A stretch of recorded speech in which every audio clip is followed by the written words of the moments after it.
Marcus will hit the home run and knock it out of the park with our ADF Ambassadors leader, Ryan Johnson. So that's the layout for today. Brothers and sisters, would you bow with me for a word of prayer? Father God in heaven, we praise you and thank you for this is the day that you have made, and we will rejoice and be glad in it. We thank you for Metro City Church and for the leadership of Bishop Flynn Johnson and wonderful leaders he has assembled here this week to pour into them so that they can pour into others. Now, Father, it is time for us to share Alliance Defending Freedom, the standard that you have lifted up in the legal profession on earth, to stand in the gap, to keep the doors open for the gospel. As I begin this day, Father, I pray that the words of my mouth and the meditations of my heart will be acceptable in your sight and be an encouragement for these, my brothers and sisters. In Jesus' name, amen. Well, I want to start us off, brothers and sisters, by talking from the theme, courage and grace to stand. Courage and grace to stand. The scripture that I felt is appropriate for this kickoff comes from the book of 1 Peter chapter 4, verses 12 through 14. And I love the King James Version of 1 Peter chapter 4, verses 12 through 14. Listen to what it says. Beloved, think it not strange concerning the fiery trial which is to try you, as though some strange thing happened unto you. But rejoice inasmuch as ye are partakers of Christ's sufferings, that when his glory shall be revealed, you may be glad also. Correction, King James says, ye may be glad also with exceeding joy, if ye be reproached for the name of Christ. Happy are ye, for the Spirit of glory and of God rests upon you. On their part he is evil spoken of, but on your part he is glorified. One of my favorite songs as an American patriot starts with the lyrics, if tomorrow I lost all the things I'd worked for all my life, and I had to start again with just my children and my wife, I thank my lucky stars to still be living here today, because the flag still stands for freedom, and they can't take that away. Well, on January the 6th, 2015, the childhood dream come true fairy tale career that I had worked for all my life came to an abrupt halt when I was terminated as fire chief of the city of Atlanta Fire and Rescue Department. Brothers and sisters, I'm sure that you're aware by now that it has really become an occupational hazard to be openly Christian in the United States of America today. And there is an ever-increasing assault on freedom of speech and freedom of religion in our beloved United States of America. My story is just one of a growing list of many where a government entity and special interest groups have worked together to impose adverse action on another American for publicly proclaiming a position of faith that is based on biblical truth that is not consistent with the shifting pluralisms of political correctness. And brothers and sisters, I believe there is a significant need for the body of Christ to rise to unprecedented levels of unity and solidarity regarding 5 areas that we call generational wins: religious freedom, freedom of speech, the sanctity of life, biblical family, and parental rights. Our divisions as the body of Christ along race, denominations, and politics have diluted our collective influence and power and voice regarding the things that matter most to keeping the doors open for the gospel. Yes.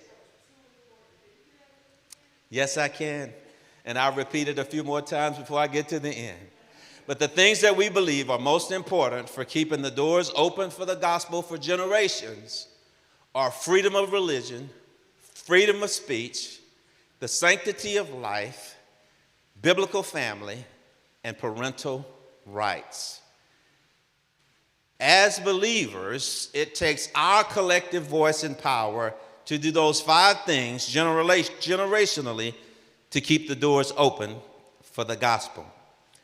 This adverse action that occurred against me in 2015 came as a result of a book I wrote on my own time for a Christian men Bible study. The title of the book was called Who Told You That You Were Naked? Now, most people that don't connect that title with Genesis chapter 3, verse 11 probably draw the conclusion, well, no wonder he got fired. But that's the question that God asked Adam in the Garden of Eden.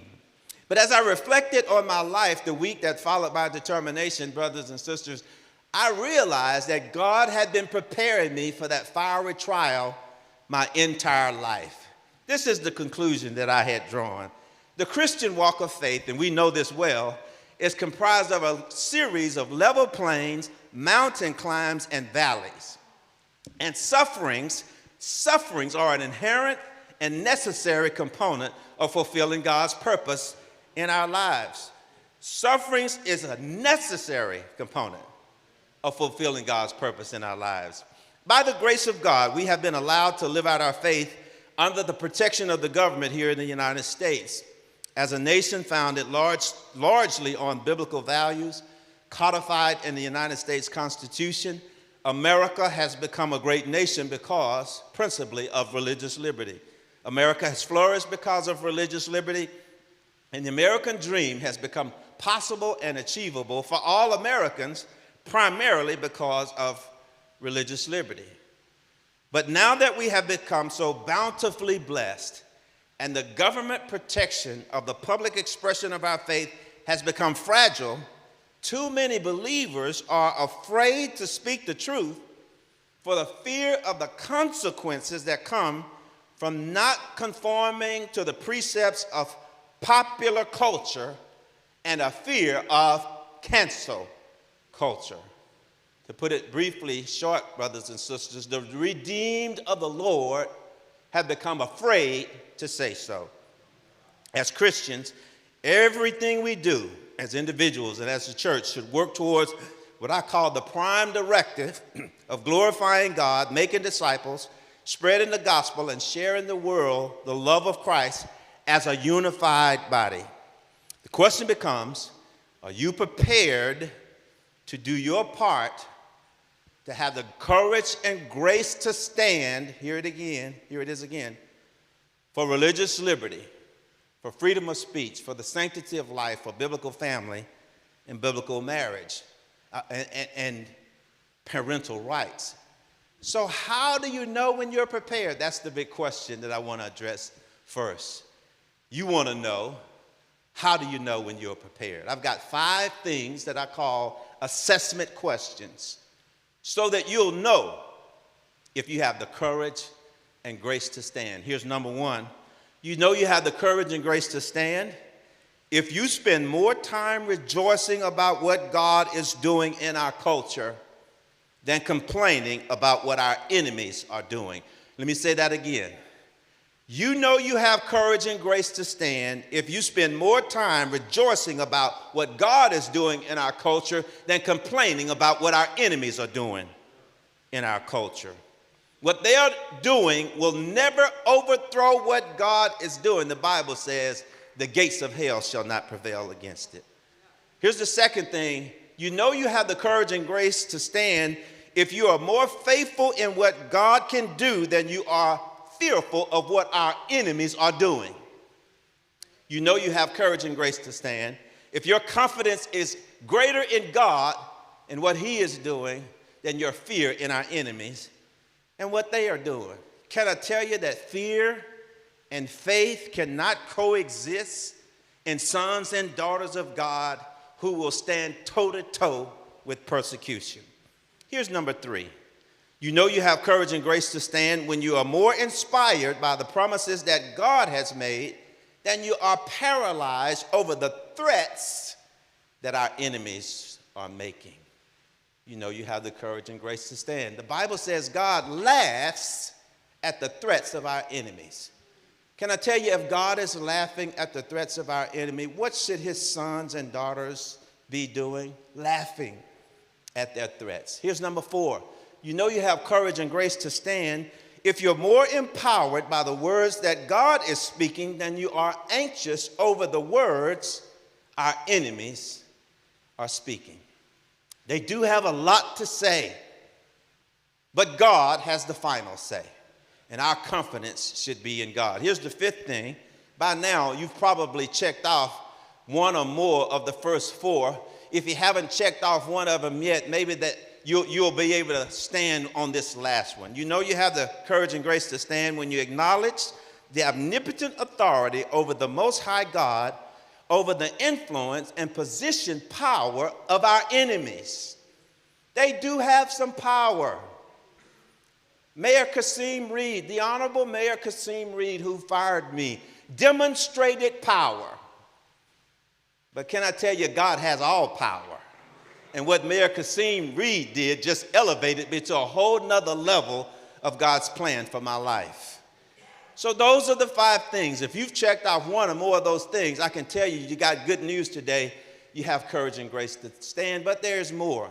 When I was serving as fire chief in Shreveport, Louisiana in the early 2000s, I began to go through a series of personal and professional challenges, and God led me to do a word study on the word sufferings to get answers to what I was going through. And when I searched the scriptures in the Old Testament and the New Testament, I discovered, brothers and sisters, that when we see words in the Bible like afflictions, trials, tribulations, tests, trouble, temptations, transgressions, persecutions, infirmities, and chastisement, they all fall under the primary heading of sufferings. They are all types of sufferings. So I wanted to dig a little deeper, and I looked at men and women in the Bible who had experienced sufferings. And 2 categories emerged. There are self-inflicted sufferings, and there are God-allowed sufferings. They're kind of self-explanatory, aren't they? Self-inflicted sufferings are the afflictions, trials, tribulations, tests, trouble, persecution, temptation, transgressions, infirmities we bring on ourselves. God-allowed sufferings are those that you're going through that has nothing to do with you, but has everything to do with the sovereignty of God in and working through you. I got to have a Selah moment right there. I'm just on the verge of a shout thinking about that. It is because of sufferings that personally I'm spiritually matured and developed to be the man I am today, the disciple that I am today. I can remember, brothers and sisters, back in the day, there were times where God would say to me, that's the last time I'm going to let you get away with that. Can I tell you, out of the 2 categories of sufferings, self-inflicted and God-allowed, most of the sufferings I've experienced in my life fall in the self-inflicted suffering category. I brought them on myself. But because of those sufferings, I have a whole new level of gratitude for the scripture that says, where sin abounds, grace does much more abound. Why is it important for me to talk about sufferings with courage and grace to stand?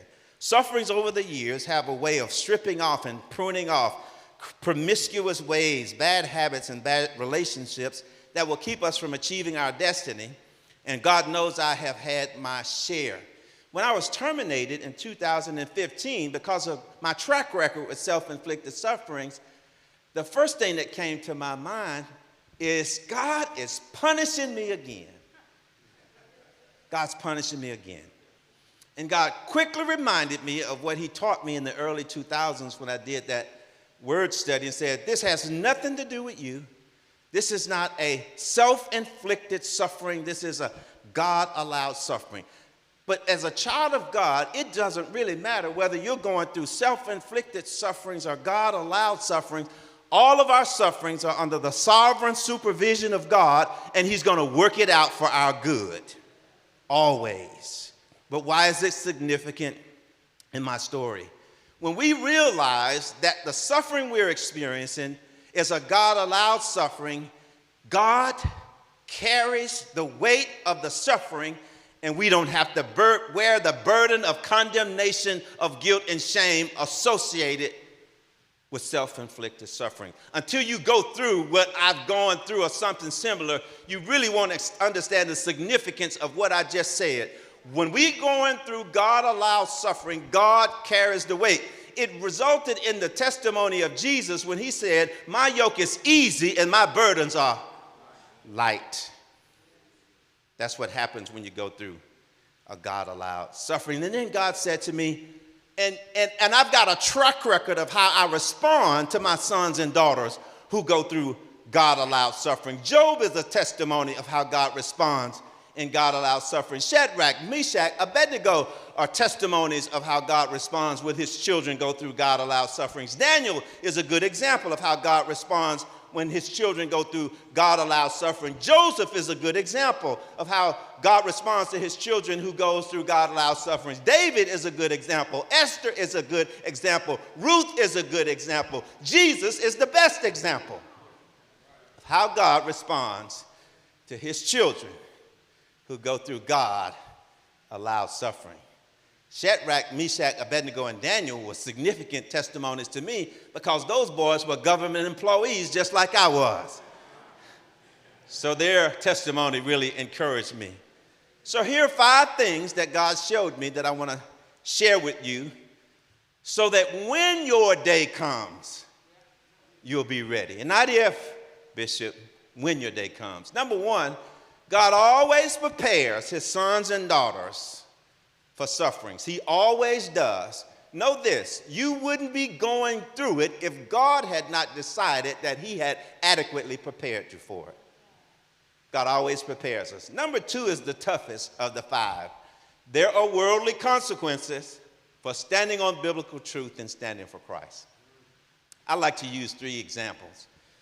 About 5 years ago, 21 Christians in Egypt were captured by ISIS and given an ultimatum. We're going to cut your heads off. The only way you can live is to reject Jesus Christ. All 21 of those Christian men refused to reject Jesus Christ, and their heads were cut off. Around that same era, the Taliban were going to villages where Christian families were known to live. When they find a Christian family, they'd mark an N on the door. They called Jesus the Nazarene. So they'd put an N on the door. And sooner or later, mostly sooner, someone would come back, pull the whole family in a room. They'd speak directly to the dad, brothers. They'll tell the dad, your children are going to die today. The only way they get to live is for you to reject Jesus Christ. There's not a single record that shows one of those Christian dads in Afghanistan rejected Jesus Christ. Guess what happened? Their precious children were killed right in front of them. Around that same time in northern Kenya, there was a college campus where Christian and Muslim students were attending. A radical group of Islamists stormed the college campus, separated the Muslim students from the Christian students, and told the Christian students, all of you are going to die today. The only way you get to live is to reject Jesus Christ. 125 college kids refused to reject Jesus Christ, and they were gunned down on the spot because there are worldly consequences for standing on biblical truth and standing for Christ. I asked God, how were they able to do it? Because I don't know if I could have done that. God, how were they able to do it? And the answer, we've heard it since we were going to Vacation Bible School. God said to me, they really believe that to live is Christ and to die is gain. We say that. God said to me, they really believe it. They really believe, brothers and sisters, that to be absent from the body is to be present with the Lord. They really believe that. So in their mind, there is nothing to stay here for. If I'm going to have to make a choice between living for Christ or dying, I'm going to die because I get to sleep in the bosom of Jesus. And there's nothing on this earth that can compare to that. We don't have that mentality as Christians in the United States of America. We want to see our children graduate from college and get married and have grandchildren. We want to retire at the end of 30, 40 years of work so that we can have a life of vacation and playing golf. We want to build our dream house. We've got these big, grandiose desires and dreams of what we want on this side of heaven before we want to go to heaven. And many of us are willing to sacrifice being with Christ to get those things before we go to heaven. God says, my children in America is not ready for those kinds of tests. because I've got sons and daughters who run for elected office, and they'll reject me to get elected. When they get in office, they have an opportunity to put laws in place to stand on truth, and they reject me because they think they'll get unelected. I've got businessmen and women in America who are my sons and daughters who reject me because they don't want to lose a government contract or customers. I've got pastors in the United States of America who won't speak about life and marriage and sexuality according to biblical truth because they're afraid they're going to lose their church. And I've got sons and daughters in college who reject me because they don't want to lose a boyfriend or a girlfriend. The toughest one is number 2. There are worldly consequences for standing on biblical truth and standing for Christ. Can I give you number 3 to lighten the mood a little bit in the room? There are kingdom consequences for standing on biblical truth and standing for Christ. And the kingdom consequences are always, always, always greater than the worldly consequences. Jesus promised it, that whatever you lose standing for me, I will restore it 100-fold. And he was not using hyperbole, brothers and sisters. Jesus was speaking as a matter of fact. Can I tell you, I lost some friends when I was terminated for writing a Christian men book that a few pages just spoke about biblical marriage and biblical sexuality. And when I got fired, I lost some friends. But can I tell you, I have 100-fold more quantity and quality of friends than the ones that I've lost. I was not vested when I was fired from the city of Atlanta. My retirement was not vested. But can I tell you that the settlement and all the opportunities for income that has happened since that time are 100-fold greater than what I would have gotten if I would have been vested in my retirement. I thought there was never a job that I would enjoy and love as much as I love being in the fire service. But the first job God gave me when I was fired was Chief Operating Officer of the Elizabeth Baptist Church. I was the administrative pastor of the Elizabeth Baptist Church as the Chief Operating Officer. So chief was still in the title, but I was using all of my government training for the glory of God in a church. And then after that job, last summer, God appointed me again. Now I'm the senior fellow and vice president of Alliance Defending Freedom. The same law firm that defended my case and won has brought me on to the executive staff. God has given me 100-fold job over the job that I've lost. Jesus was not exaggerating. Here's number 4.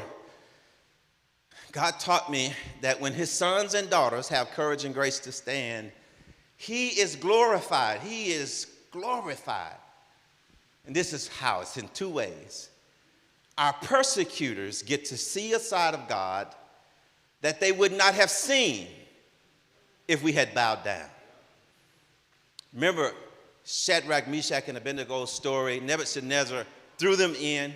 He was such a narcissist, he wanted to look in to see them burn alive. And he said, wait a minute, we put 3 in there. I see 4, and the 4th one looks like the Son of God. Then he goes on to say, no one should worship any other God but the God of Shadrach, Meshach, and Abednego. When we have courage and grace to stand, our enemies get to see a side of God that they would not have seen if we had bowed down.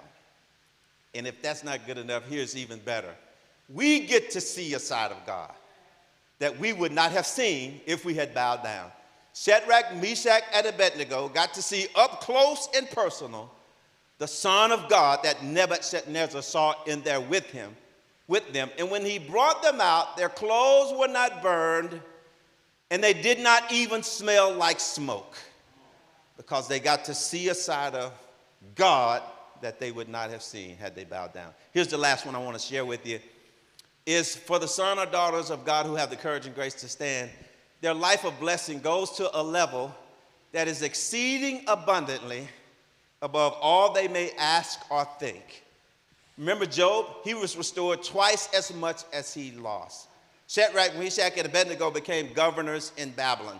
The guys who plotted against Daniel did the plot because they heard that the king was thinking about putting Daniel over all the provinces, and they wanted to take him out because he was the most qualified. Their plan failed, and it doesn't go on to say this, but you got to think that he got promoted to that position anyway. Joseph became a prime minister in Egypt. David ultimately became the king of Israel, even after the 8 attempts from King Saul to assassinate him. Remember Mordecai, Esther's cousin who raised her like a daughter? He became a prime minister of the Medes and Persians after all of that attempt to kill all the Jews. And Esther inherited the state of Haman, the guy who was trying to kill all the Jews, and he was one of the richest people in the Medes and Persians. Jesus, because of his suffering, now has the name above every name.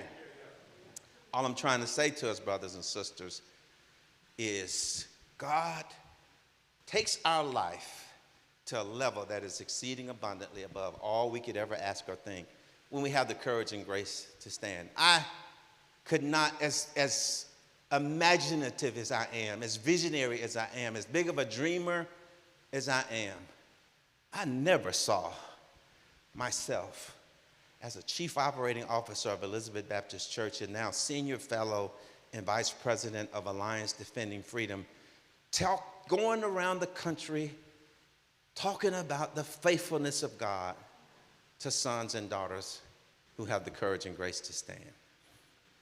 Here's the last part I want to share with you. I feel obligated to share more of a detailed testimony of how God prepared me. I was born in the Jim Crow South in Shreveport, Louisiana in 1960. My dad left my mother when we were very small kids.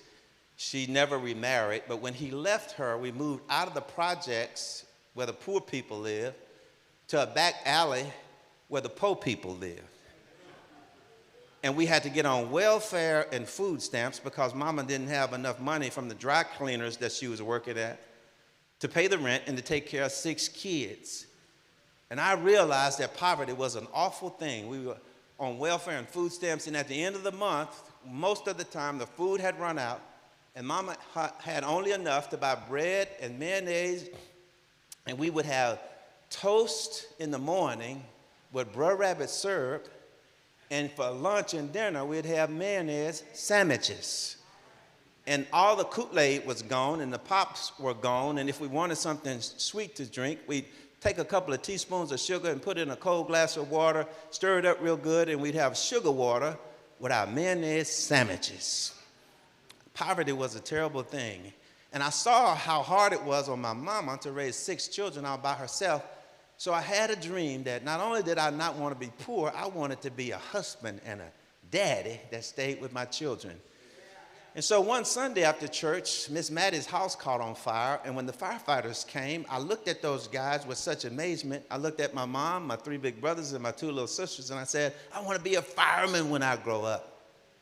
And the grown-ups asked us in those days, what do you want to be when you grow up? And I would always have my answers ready. I don't want to be poor. I want a family, and I want to be a fireman. And this is what they taught us. They said, all your dreams are going to come true in America if you believe in and have faith in God, if you go to school and get a good education, if you respect grown-ups and treat other children like you want to be treated, all your dreams are going to come true.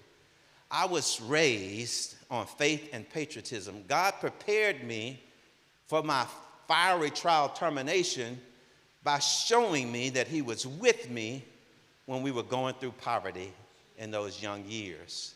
And then my dream came true. I became a firefighter in 1981, but it was difficult because I was one of the first African Americans, and we weren't wanted, so they let us know in no uncertain terms, and we dealt with a tremendous barrage of racial slurs and racial jokes. There was a bed designated for the black firefighter so that the other firefighters on the other shift would not mistakenly sleep in that bed.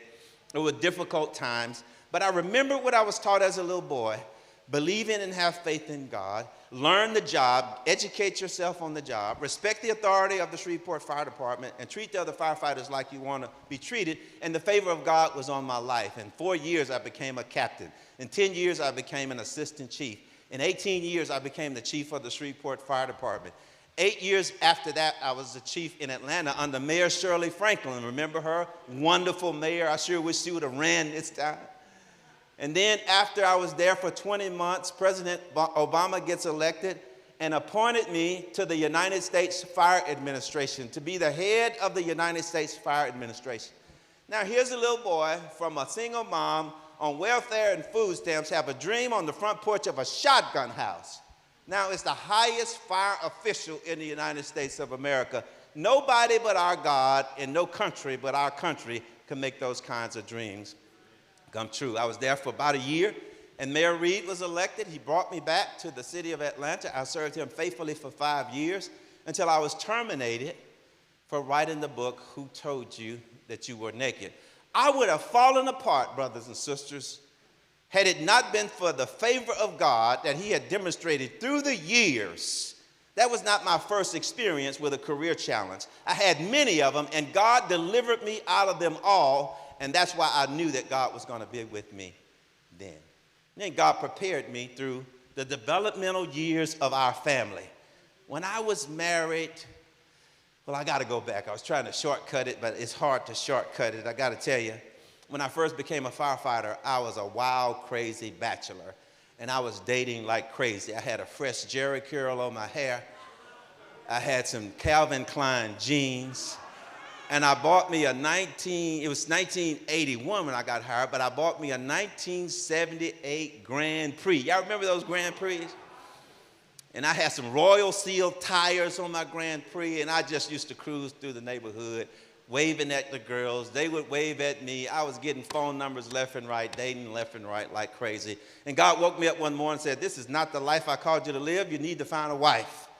And I knew I heard from God, and so I wanted to find a wife quick. So I thought about the girls I had in college to determine if they were ones that I should go after, and nothing happened. I thought about the ones in high school that I should go after, nothing happened. When I reached elementary school in the 4th grade, I thought about a girl named Carolyn Marshall, and my heart just started fluttering. I said, she must be the one. So the next challenge is, how am I going to find Carolyn Marshall? And we didn't have Facebook back in those days, and we didn't have ChristianMingle.com and Match.com and eHarmony back in those days. But we had a telephone book. And so I went to the telephone book and went to the Marshall section, and I started at the top of the list, called the first number. Person answered the phone. I said, my name is Kelvin Cochran. I'm trying to find the girlfriend I had in the 4th grade. Her name is Carolyn Marshall. Does she live here? They said, no. I said, well, do you know anybody by that name? They said, no. I hung up the phone, went to the next number on the list, called it, and the person answered the phone. I said, my name is Kelvin Cochran. I'm trying to find the girlfriend I had in the 4th grade. Her name is Carolyn Marshall. Does she live here? They said, no. I said, well, do you know anybody by that name? They said, no. Went through the whole list. The whole list. Nobody said she lived there. Nobody said she knew anybody. They knew anybody by that name. Some of those people were her kinfolk. They just weren't going to tell me that she was there. I wasn't discouraged. When I get out from the fire station, I drive through Allendale, the poor neighborhood we grew up in, hoping that one day I would see her walking down the street or sitting on the front porch of a shotgun house drinking a cold glass of sugar water, or maybe I would run into somebody who knew her and could point me in the right direction. 2 months of that, nothing happened. And I went back to my apartment miserable one day. God said, check the phone book again. So I checked the phone book, saw where I had skipped one of the numbers. And I wondered for a moment, but not long. I called the number, and my enthusiasm was gone. The person answered the phone. I said, my name is Kelvin Cochran. Trying to find a girlfriend I had in the 4th grade. Her name is Carolyn Marshall. Does she live here? And the voice said, this is she. Man, I got perked up, and I put on my best Barry White voice. I said, Carolyn, this is Kelvin. Do you remember me? She said, Kelvin, yeah, I remember you. And I didn't waste any time. I said, I'm a firefighter now. I have a good job with good benefits. I've been dating like crazy for the last 4 months. God woke me up one morning, said I need to find a wife, and you are the chosen one. And she said, you must be crazy.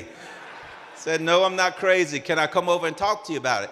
She said, no, you can't come over here. I have a boyfriend, and he's on the way over here now. I said, Carolyn, God said you're going to be my wife. We're going to have a wonderful life. We'll have beautiful children. We'll have a wonderful home. And you'll never want for anything. And I was barely making above minimum wage when I said, you'll never want for anything. And she said, he'll be at work tomorrow night.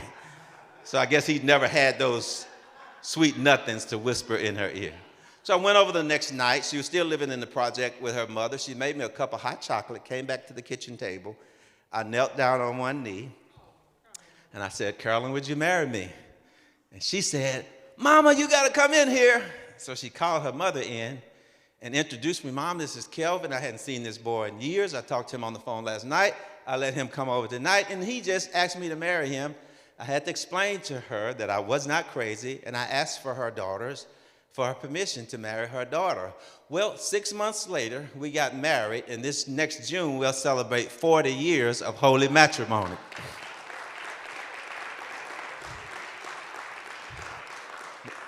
But here's where the preparation comes in. When you skip dating and courtship and you start off engaged and get married in less than 6 months, you're gonna have some sufferings along the way.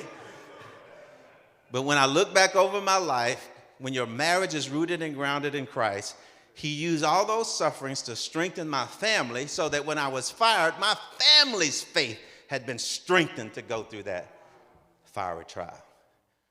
I'm just one case of many that has increased since cancel culture began. There are hundreds of cases now. Pastors and Christian leaders have a stewardship obligation to strengthen themselves against cancel culture and to prepare and equip their congregations to have the courage and grace to stand. What we want to do with the rest of the day is to give you information that God has so uniquely positioned Alliance Defending Freedom to be your ally and to strengthen you and your congregation, your members, to go out in the culture, stand with grace and love and truth, and win for the glory of God. I got a video that we're going to key up to give you a quick overview of us. If we have time after that, Bishop, I'll take some questions. I tell you what, I think I can forego my Q&A period because the rest of it is coming from the other presenters. So if you'll cue up the video, and we'll grant, again, Bishop, thank you so much for the opportunity to share today. Thank you, brothers and sisters.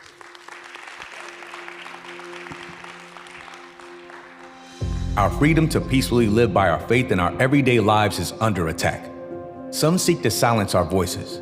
They demand that our churches, our schools, and our communities conform and surrender our most deeply held beliefs. If we refuse to obey, they'll do everything they can to banish us from the public square. Chike Usabunam was a student at Georgia Gwinnett College.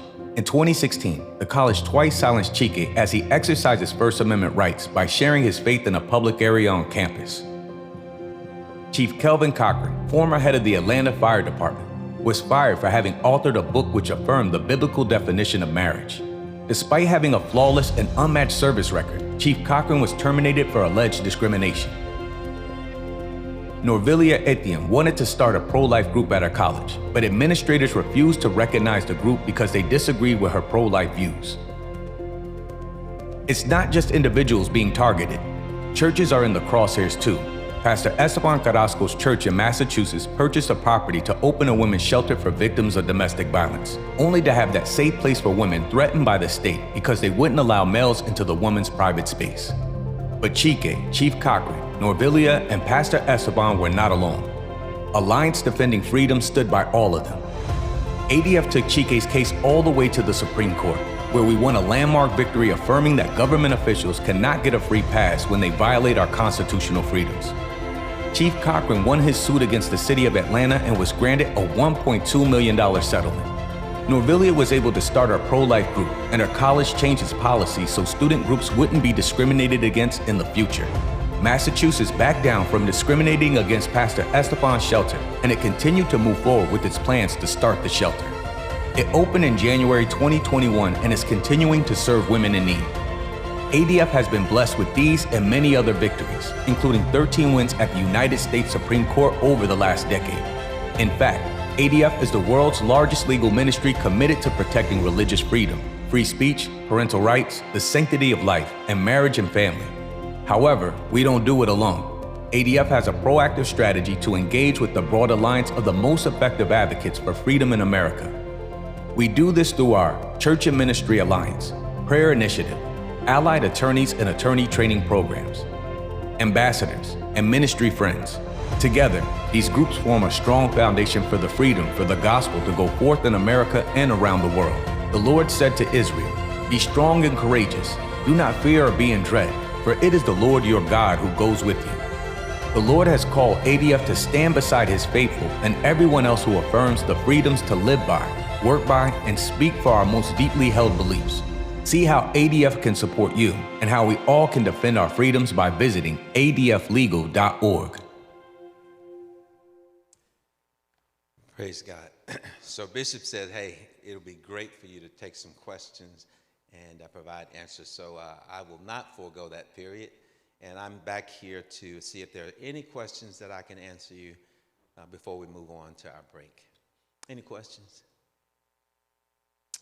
I'm super transparent, so nothing is off the table with me. Yes, sir.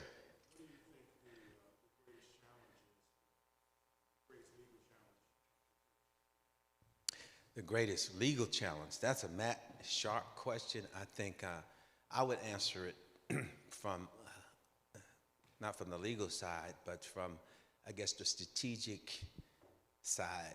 I think the greatest challenge facing the church in the United States of America today is how divided we are as the body of Christ along political, racial, and even denominational lines. Our division has caused us to be, in some cases, brother, silent.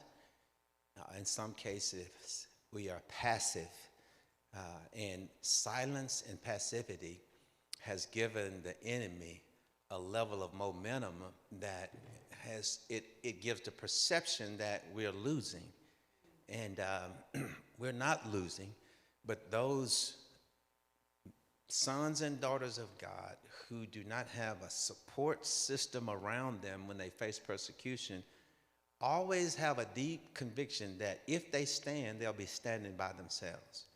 And so I believe that the greatest challenge is the disunity, the division within the body of Christ. But it's meetings like this that work to overcome the disunity in the body of Christ. And I think we are building momentum from these types of meetings. Thank you, sir. And Matt, would you make a note of that to take that from a legal side so that we address it? Any other questions? Good morning. Good morning. I'm not sure if I heard when you guys were founded, when they founded ADF. ADF was founded 27 years ago. 27 years ago, yeah. I've not seen nothing like that. I imagine to fill that gap of services for people, that's amazing. That's amazing. Yes, sir. Thank you. God has done amazing things in 27 years. And, I think Matt will provide some more depth about our background in his presentation overview. Thank you. Well, yes, sir.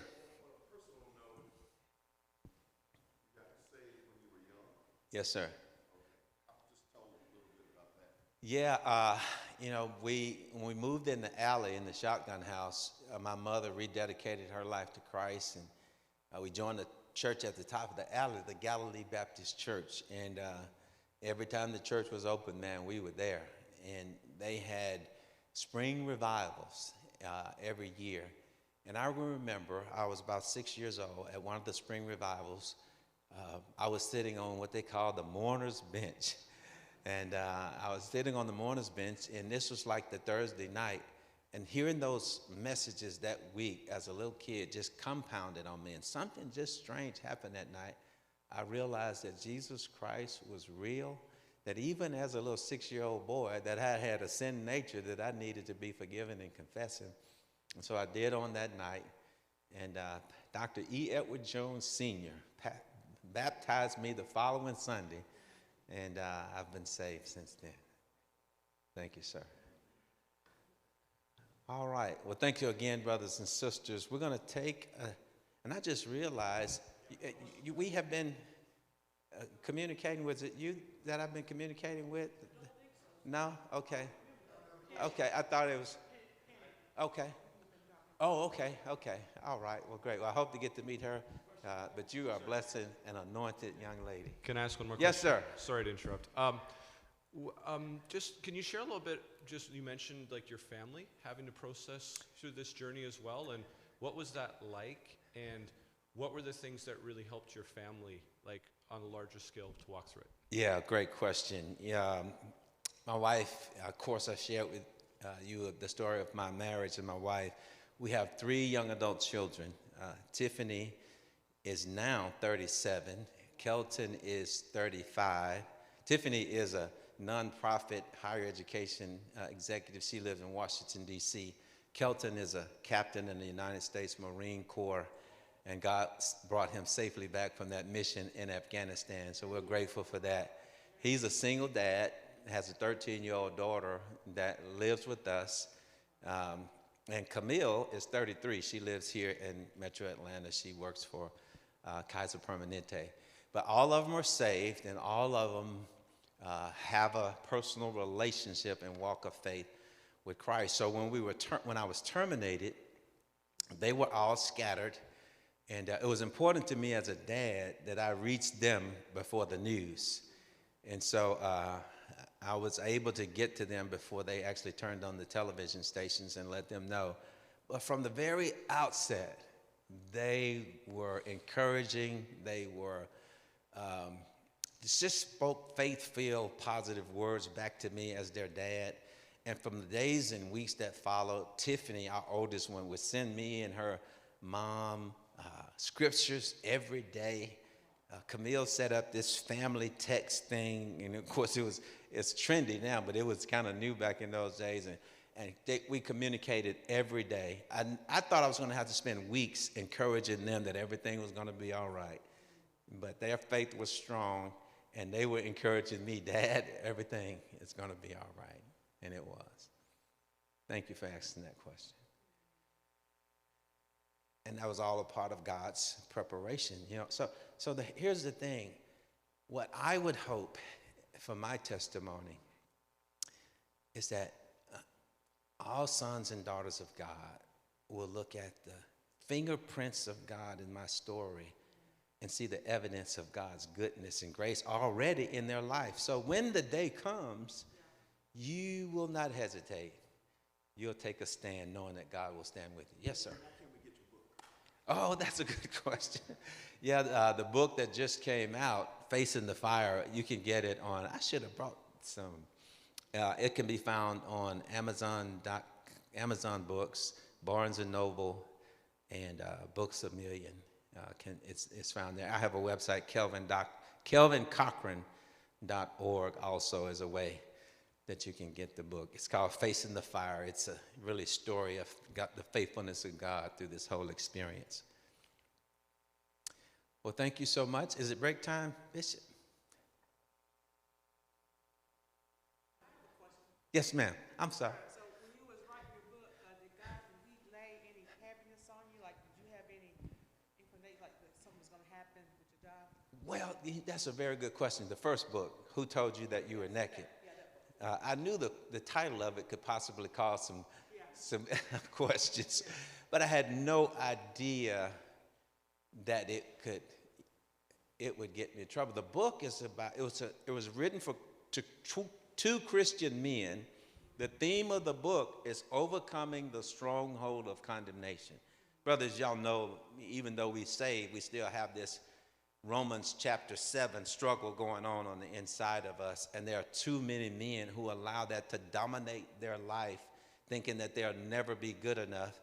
And the Bible says a double-minded man is unstable in all his ways. And I was mentoring and discipling men who was just struggling with condemnation when Jesus delivered us from condemnation. So that's why I wrote the book.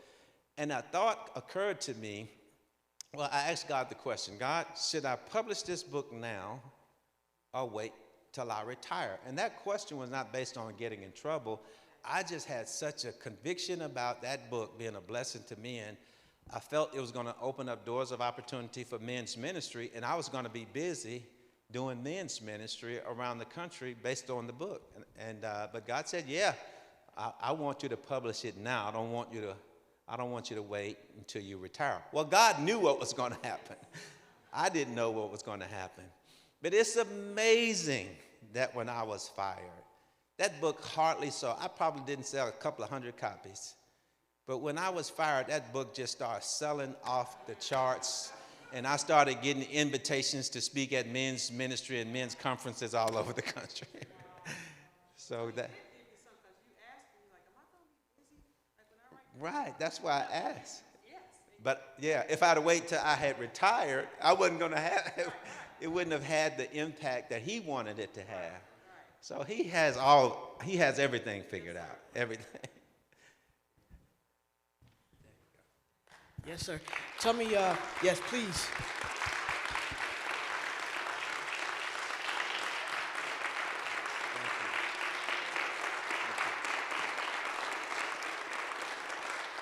What month was Tiffany born? Tiffany is June 6th. Interesting. That's crazy. So check this out. Your wife's name is Carolyn. I'm Tiffany. Carolyn and Tiffany. Was born on March the 6th. So pretty close there. It's pretty dope, huh? It's really cool. Thank you so much, sir. We're going to take a break. We'll start promptly at 11 o'clock. So we'll take a break and we'll start promptly at 11 o'clock. Say it again. Please remember, if you need to use the restroom, please go back to my left. There are 2 restrooms on back there. And if you should have to go down the hall, which you should not, do not go past those double doors without a mask. There's a mask. If you don't have one, there's one outside. But there's a school beyond there. They've got cameras, and we will get the complaint. Please do not go down the hall this way without a mask past those second double doors, and the best restrooms are back to my left. We'll be starting at 11 o'clock.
mic.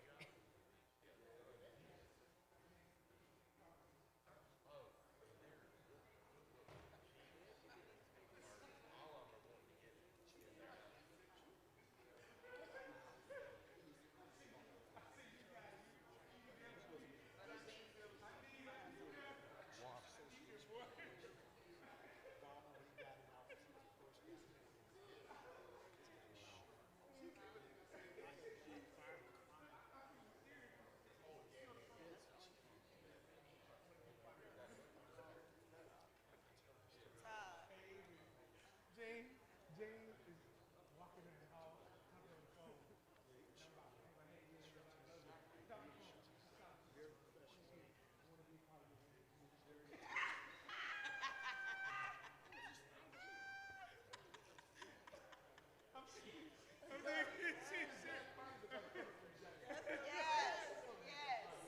Are you ready to dance?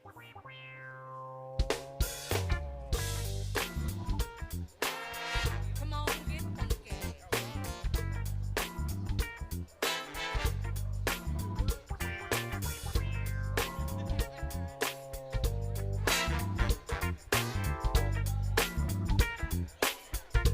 Blow your horn.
Hallelujah.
I know that we're a little bit past our time. We want to give you an opportunity to refresh yourself, and that's really necessary. But why don't we pull ourselves back together again, because we have a full schedule, and you don't want to miss anything, and I don't want to cut anything short, because it is incredibly important, and you're going to have tremendous benefit because of what you hear. I'm so grateful. If you enjoyed the introduction, why don't you give the Lord a thank you and a clap for that? I think it's really amazing. I have to admit that I do not know who's next. So, sir, if you want to come and get us rolling again, I'd love to introduce you. If I knew what to introduce. God bless you. Thank you very much. Tell me who you are. Matt Sharp. This is Matt Sharp. Please, everyone, please welcome Matt Sharp. He is as his name declares. So I want you to be sharp and receive. Thank you very much, Pastor. It really is an honor to be with all of you. So I am Matt. I am one of the attorneys with ADF that has focused on a lot of issues, and I want to focus on what we see as the biggest threats to freedom that our country is facing, and particularly threats that impact us as people of faith. So a little bit about my background and how I got into ADF. So I'm a pastor's kid, so being behind a podium is, like second nature for me.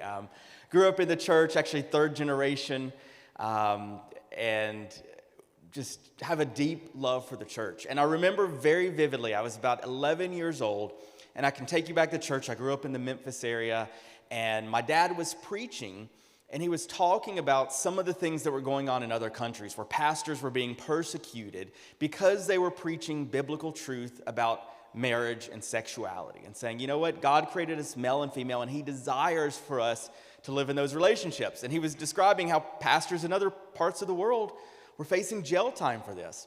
And I remember him very vividly saying, you know what, if the day comes that happens in America, know this. I'm going to keep preaching the truth no matter what happens. And if I'm preaching it from the pulpit or I'm preaching it from the jail cell, I'm not going to waver one instance from that. And I remember as an 11-year-old kid, that stuck in my mind. And the first thought was, no, that can't let that happen to my dad. What can I do to stop that from happening to my dad? But then as I grew older, I began to think more and more, is that really going to happen here? Like, that's other countries, that's not America. And yet we are seeing more and more where people are being persecuted, where they are facing fines and even jail time for speaking up and living consistent with biblical truth. And it's why I ended up with ADF, is looking at an organization of here's where I can go to defend my dad. Here's where I can go to defend people of faith that are just wanting the freedom to live in ways that please God, live in ways that honor Scripture, and do so without worrying about one day someone knocking at their door and saying, you've been sued because of your stance on all of this. So I want to hit some of the big issues, and I want to talk about one that's actually been in the news this week, and that's dealing with life. So there is a huge move over the past few years to pass legislation that protects life, and these battles over Roe versus Wade.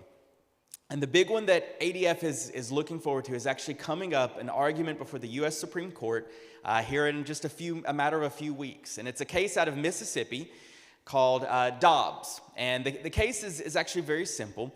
Several years ago, Mississippi passed a law that says you can't do abortions after 15 weeks. Now, again, this to many of us is like, man, that's not soon enough. We need to protect all life from conception all the way to natural death.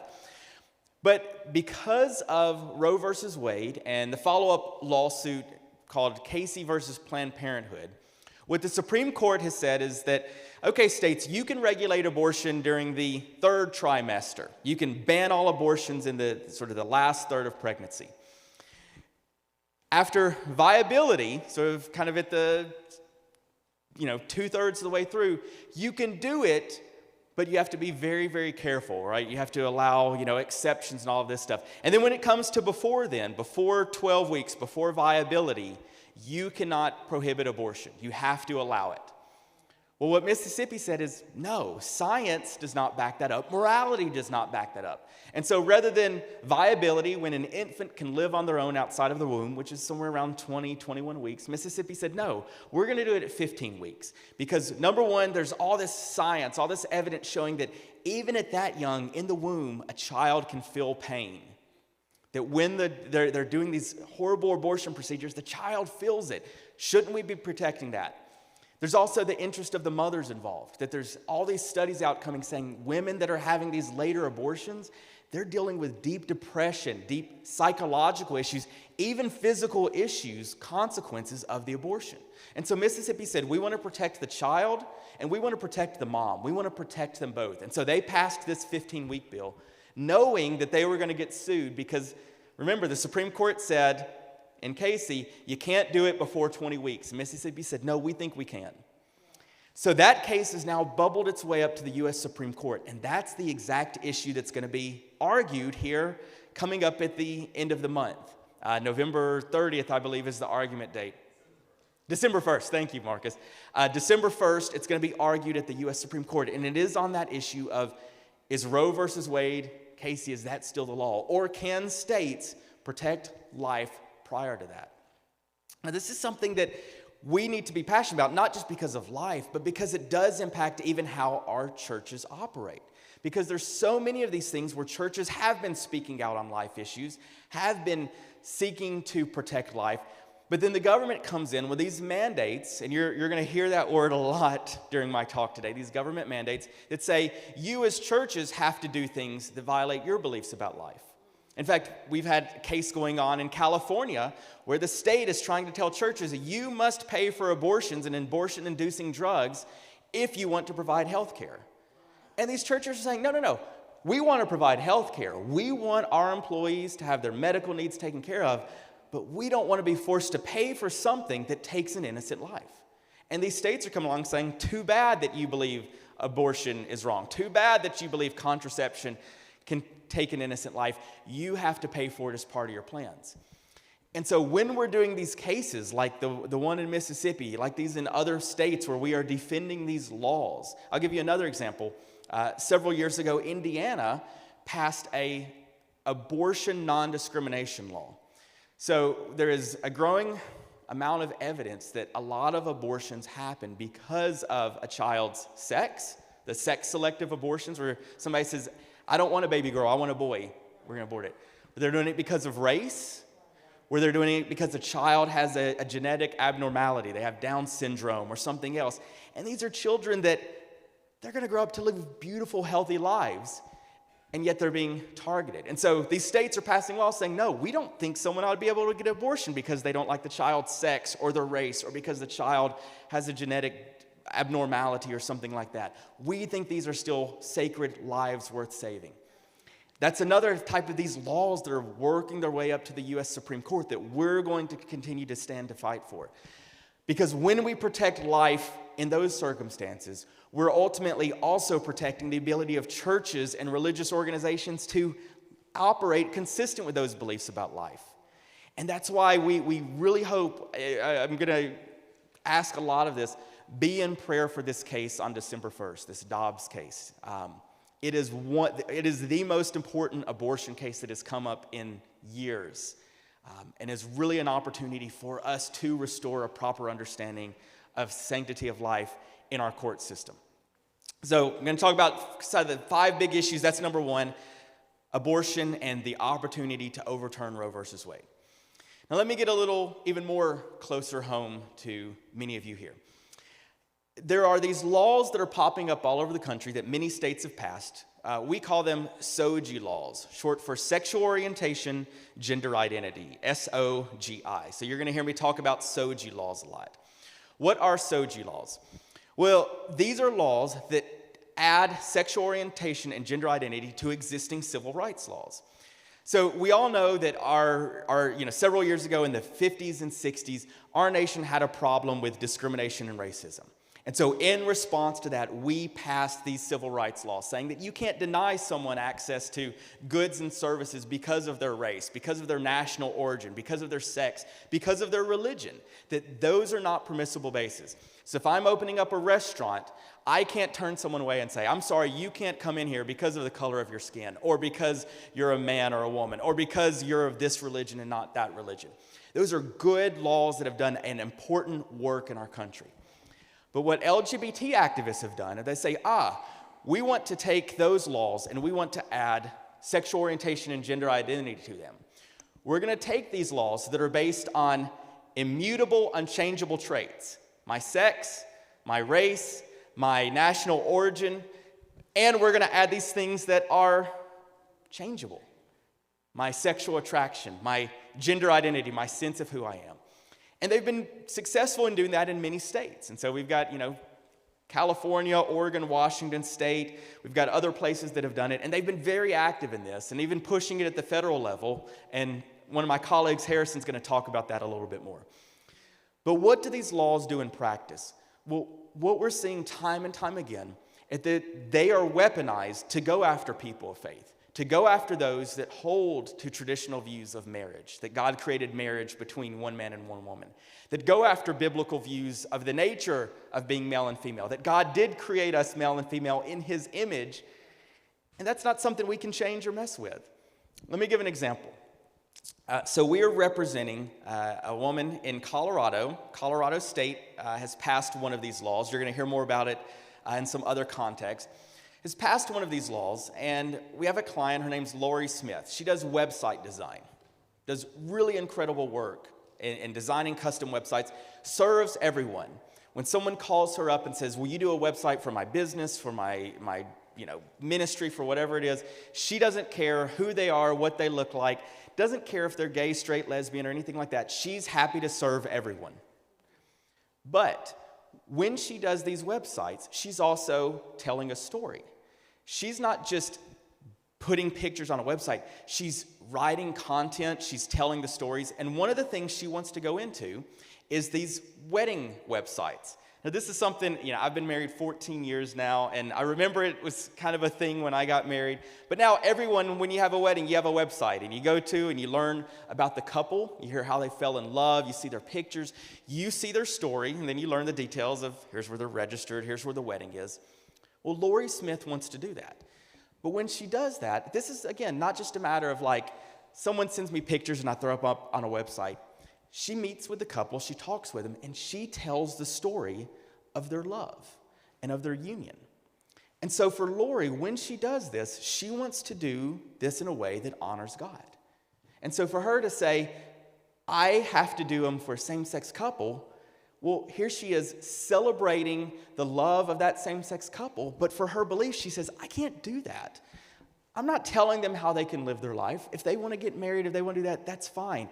But what the state of Colorado is telling Lori, if you do these, you, Lori, have to celebrate and promote and expand on the benefits of same-sex marriage.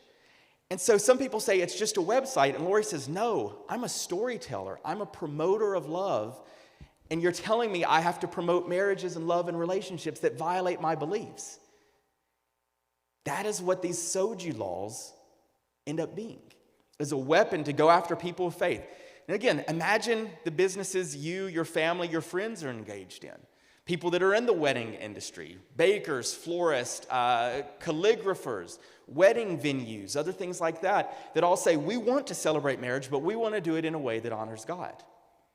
And yet, under these SOGI laws, the government gets to come in and say, if you don't do those for same-sex weddings, if you don't promote gender identity, you're in violation of the law, and we're going to use the full force of the government to come after you and shut you down. And in fact, we've got client after client that has faced those exact circumstances, that are facing fines, even jail time, even losing all of their business, all of their retirement, simply because they want to operate in a way that they believe honors God. You are all pastors. You are shepherds. While we often talk about the importance of protecting religious liberty for the church, we have to remember the church is not this building, and it is not the person behind the pulpit. The church is the people going out into the streets, going out into the workplace every day. That is why these battles are so vital, because if the government can go after them, it's just a matter of time before they're going to start working their way into the church. They are the canary in the coal mine, the saying goes. They are the forewarner of what is going to come. Because if they can force Lori to create a website, well, what about your church website?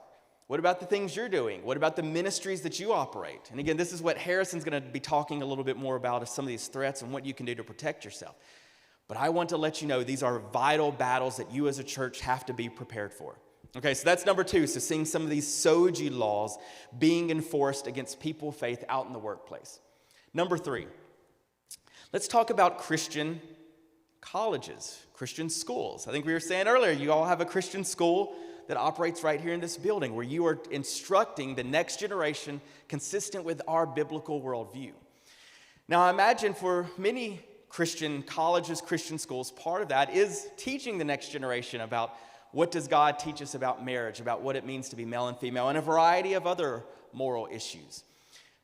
What if the government, though, started saying, if you want to continue to do that, and if you're, let's say, a Christian college, and you want your students here to be able to still get maybe federal loans to attend these schools. Maybe if you're a school and you have, federal programs, you're doing like free and reduced lunch programs that the federal government is helping to fund. Or you're doing, maybe you have a program for students with special needs, and you get federal money to help those programs for students with special needs. And the government comes in and says, you want that money? You need to abandon your Christian teaching. So there's a lawsuit going on where some individuals have sued the federal government to say, we want you to take all funding away from any Christian college that teaches biblical marriage and biblical sexuality. Any college that says God created us male and female, they can't get funding. The students can't get scholarships. The students can't get loans to go there. Now imagine for these schools, how many, we talk about student loan debt and all of that. Every single one of these schools is dependent upon students being able to get loans to go to these schools, to pay for tuition, to pay for these things. Many of these schools are dependent upon those dollars. And so for the idea that the federal government can come in and say, we're going to shut you down if you continue to operate consistent with these beliefs, would truly destroy Christian education in our country. There would not be, other than 1 or 2 Christian colleges that very early on said, we're not going to take any federal money, we don't want any part of it. Every other one, including I went to Lee University in Cleveland, Tennessee for undergrad. I did. You're a Lee grad? All right. Go Flames. They are being named in this lawsuit because Lee has a policy that says, look, we hold to biblical views on marriage and sexuality. And we want, if a student is struggling with sexuality, we're going to work with them. We're going to counsel them because that's what Christians do. But if you've got someone that says, I don't want your counseling, this is how I want to live, well, then you're not the right fit for Lee, right? But because of their stance, because of them holding true to biblical values, they and dozens of other schools are being named in this lawsuit to say, we don't think the government ought to be giving student loans or anything to these schools because they're bigots, because they're discriminatory. When these schools are saying, no, we're just trying to live consistent with Christian teaching and doctrine. And again, if that attack is happening on our Christian colleges, in our Christian, it's just a matter of time before it starts happening to our daycares operated by churches, to our schools operated by churches. It is coming. And that is why we have got to stand firm with these colleges that are facing this threat. The ones that are standing out there saying, we want to train the next generation of pastors, of doctors, of nurses, of electricians, of whatever it is to be out in the workforce. And we want to do so consistent with our Christian beliefs. But that is under attack because of these. So that was number 3.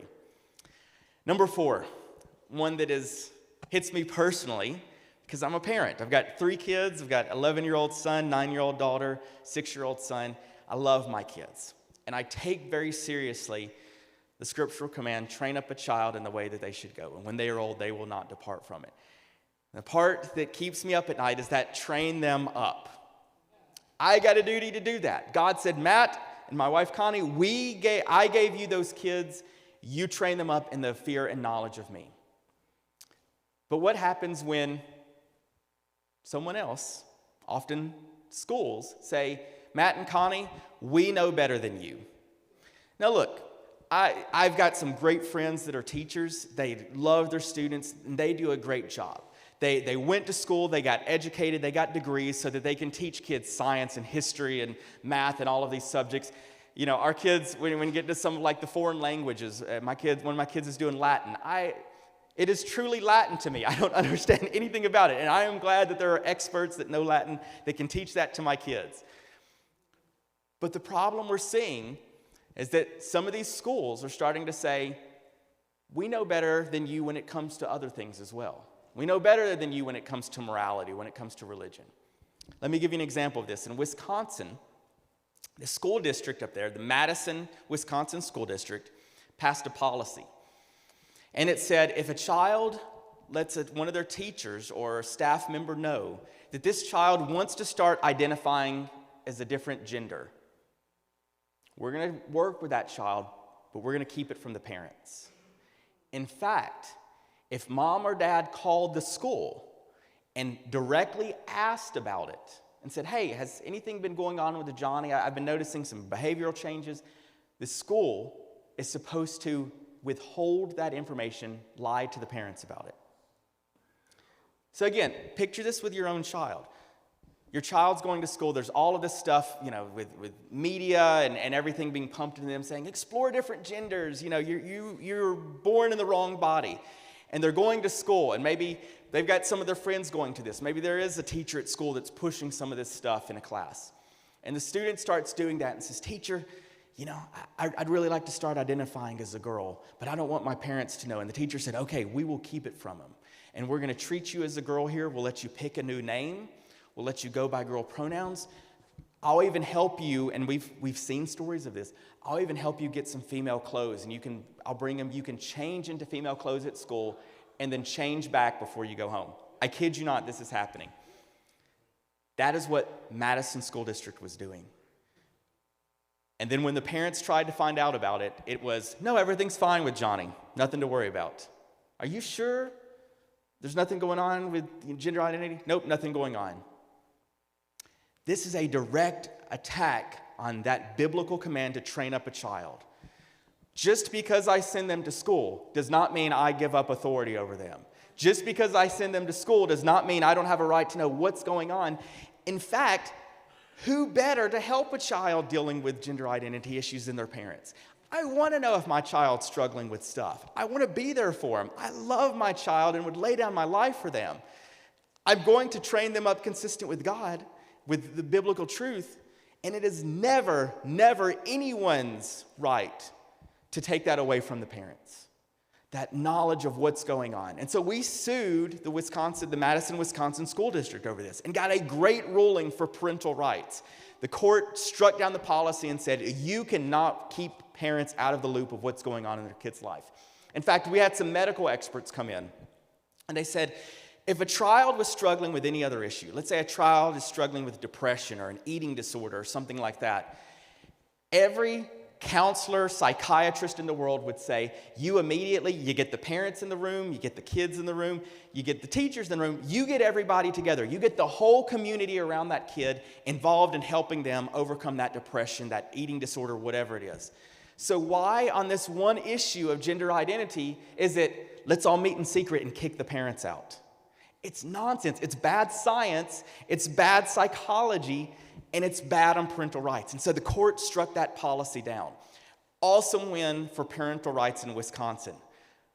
But that's not where it's happening, only there. It is popping up. We've got cases in New York and Massachusetts and even in Virginia. A lot of people have seen what was happening there with these school districts withholding what was going on, these policies that were happening that ultimately resulted in kids getting harmed by all of this.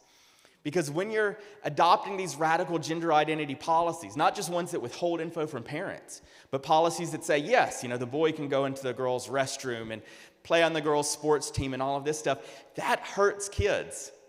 It hurts their opportunities when on the playing field. It hurts their opportunities to have their privacy protected in the locker room. And unfortunately, sometimes it results in kids getting hurt. This happened in our backyard. The Decatur School District a few years ago adopted one of these radical gender identity policies that said, whatever you identify with, that's the facilities you can use. And so at a school here, a 6-year-old girl one day was excused from her kindergarten class to go to the restroom. And a couple minutes later, there was a boy in her class that identified as non-binary, had been given permission under this policy to use the girl's bathroom. And he went into the girl's bathroom and sexually assaulted that 6-year-old girl. They're involved in a lawsuit against the school district. The federal government was actually coming in and investigating the school over this. But this is what happens when these policies pop up, often without parents having no knowledge of what's going on. And so you as ministers, that you're up there, you're pouring the gospel into parents and then entrusting them to take that home to their kids. Yeah. Yes. Yep. Yep. Yep. Yes. So that case I was just talking about with the girl sexual assault, that was Decatur. I mean, that is literally right down the road from here. Yeah. We've got one of our ADF allied attorneys that's litigating that. We've been involved in helping do that, holding the school accountable, because these policies, they don't just hurt parental rights, but they ultimately hurt the very kids that we're trying to protect in all of this. All right, so that's our fourth one, parental rights. The final one, we're going to talk about one more mandate that's gotten a lot of notoriety, and that's dealing with vaccinations. Now, let me make very clear, ADF, we do not have a position on vaccines. That is an individual decision that people need to make, research. You decide consistent with your conscience and your doctor's advice, whatever. That is not ADF's dog to fight. What we are concerned about, though, is when the government can start mandating what you must do as it relates to all of these, as it relates to vaccines. What it means when your employer starts telling you, you must get this or else you lose your job. So I want to hit this issue and sort of talk about it in general and then specific and give a little advice. And then obviously I want to leave some time at the end for questions if you all have any. There has been a long history in our country of requiring vaccines. In fact, for most public schools, I think in basically every state, you've got to get certain vaccines to enroll in public schools. You know, the measles, mumps, rubella, chicken pox, all of that stuff. But we've also long recognized that we need to give exemptions for people that have medical concerns with it, that maybe their doctor's saying, hey, if they do this vaccine, it's actually going to hurt them. Maybe they've got an allergic reaction to some of this stuff. But we've also long recognized protections for people that have religious objections to vaccines. Because there are people that have looked into this issue and researched it and said, look, I'm concerned that a lot of these vaccines were originally developed using aborted fetal stem cells. So what happened is back in the 60s and 70s, there was a aborted child in the Netherlands and one in the United States that they took their stem cells and they used them to develop all of these cell cultures that they now grow and test many vaccinations with. And so there's a lot of people of faith that say, look, I'm pro-life. I believe life is sacred.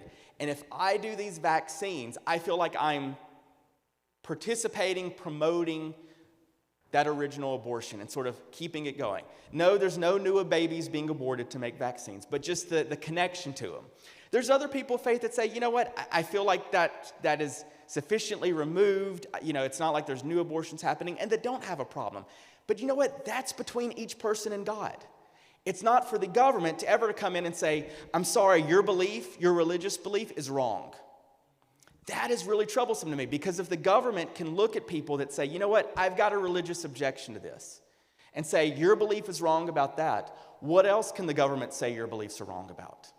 Maybe your beliefs about parental rights are wrong. Maybe your beliefs about marriage and sexuality are wrong.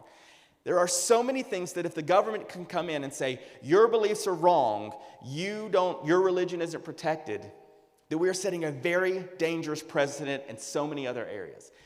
And so that's one of the big concerns with these mandates, is not about the wisdom of vaccine or not, but it's whether does the government or an employer get to decide your beliefs are wrong, you aren't entitled to an exemption. And that's where ADF is really getting engaged on this issue, is because number one, we don't think anyone should be forced to do something that violates their deeply held religious beliefs. We in our nation have a long history of accommodating people of faith. Let me give an example.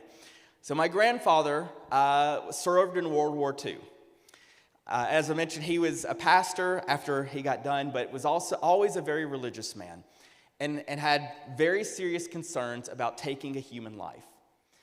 My grandfather did not want to be required to fire a weapon. He did not want to do any of that. I'll be honest, I don't agree with my grandfather's belief on it. I would not have a problem doing that, but that was his belief, and he truly believed it would be sinful for him to take the life of someone else, even in wartime, even in a just cause. What did the Army do? They accommodated him. They said, you know what, Joe Sharp, we understand your belief. We're not going to force you to carry a rifle, but we are going to require you to pick up a wrench. And he said, I'm happy to. I love working on cars. So he would travel around with the mobile infantry, and he would repair jeeps and tanks and everything else. And he felt that was his way to do his part to further the war effort, but more importantly, to honor God. And we accommodated that. I had an accommodation in work in my own life. My very first job, I worked at a golf course. I cleaned golf carts and I cleaned the clubhouse every night. It was disgusting work, picking up like chewed cigars out of cup holders and all this stuff. But it was a fun job. But again, as a pastor's kid, I believed Sunday was a holy day and that I shouldn't work on Sunday. As you can imagine, at a golf course, Sunday is one of their big days. But I told him, I said, look, I'm willing to work and I'm going to be a hard worker for you guys. And I will work every Friday night. I will work every Saturday morning. I will work every Saturday night. But I cannot work on Sunday. And you know what my employer did? They accommodated me. So yeah, in high school, I did not have a social life on the weekends, but I never had to work on a Sunday. I got to do my job and honor God, and my employer respected my religious belief. Even if they disagreed with it and they thought my view of the Sunday was goofy, they respected it and acknowledged it. That's what we're asking for in this vaccine context. Employer, you don't have to agree with their beliefs about vaccines, but if they can go to work and wear a face mask or do testing or work remotely, let them do that and keep their job. Don't kick them out because you don't like their belief. Don't force them to do something that dishonors God. And even bigger, with the federal government now telling these employers and these companies, you must require this of your employees.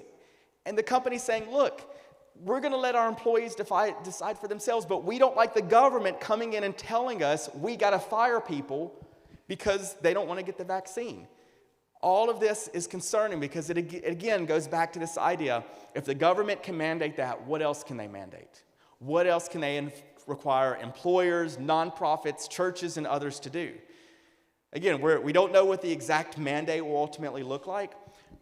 But again, if you're a church and you've got over 100 employees, there's a good chance you could be subject to this.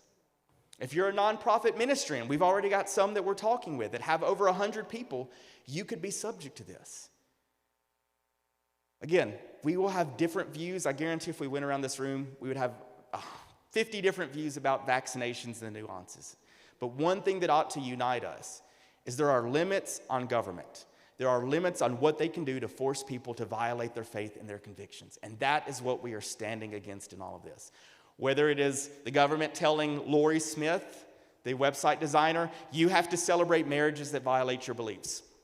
Whether it's telling Lee University and other Christian schools, you have to violate your beliefs if you want your kids to be able to get federal scholarships, grants, and loans to come to our college.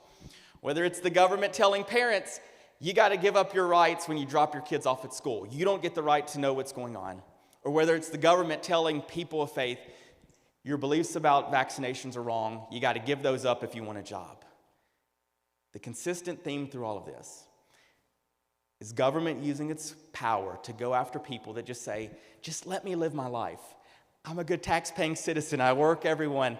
I do my job well. I just want to please God and do my job. I want to please God and run my business. I want to please God and run my church. Don't force me to do that. But that is what we are battling against again and again and again. So to go back to that question that was asked, what is the biggest threat to churches?